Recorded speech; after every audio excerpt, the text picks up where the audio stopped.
In the USA, another 2.4 million people have filed for unemployment benefits in the past week. More than 38 million people have now lost their jobs in the United States since the pandemic hit in March. And these are the worst layoffs the country has seen since the Great Depression of the early 1930s.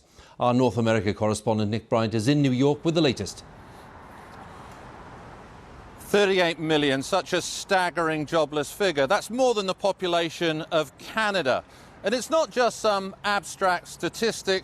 These are livelihoods that are being destroyed.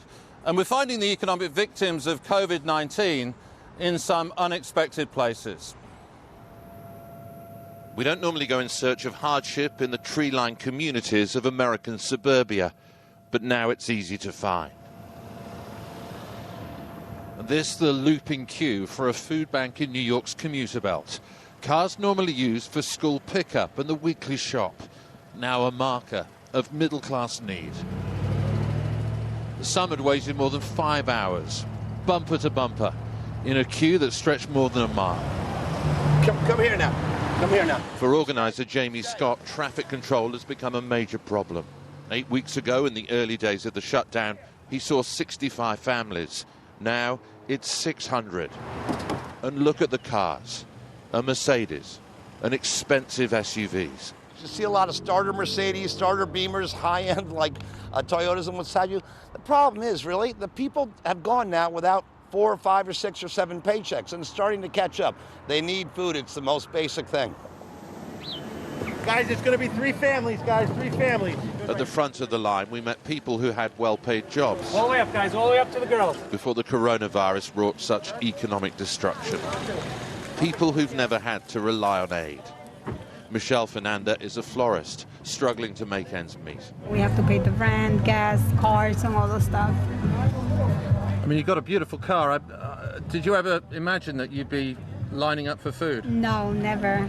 Yancy Mendez is trying to feed her kids. Have you got any income at the moment? No, we don't have, because I work like housekeeping. So, you know, people doesn't want people to get into their houses because they have families, kids. So, and we have kids too, so. So you're not making any money at the moment? No. So you need this food? Yes, we need it. You want it all in the bed?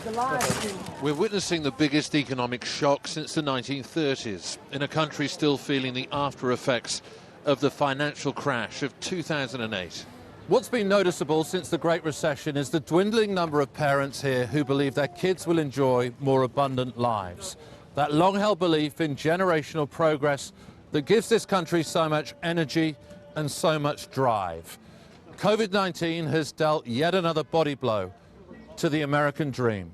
What good is it if we save everybody from the virus if we let them all starve to death? With desperation comes anger. Freedom! Liberty! This and then the shutdown protest in Staten Island, one of New York's most affluent boroughs. Most of these people are small business owners who believe the stay-at-home order from the state's Democratic governor has robbed them of their livelihoods and their liberty. Members of the middle class, not used to mounting protests. Open up New York, that's right. And if you can't do it, get these Democrats out. Open us up. Amen. You're killing us. And I've come to see Jesus.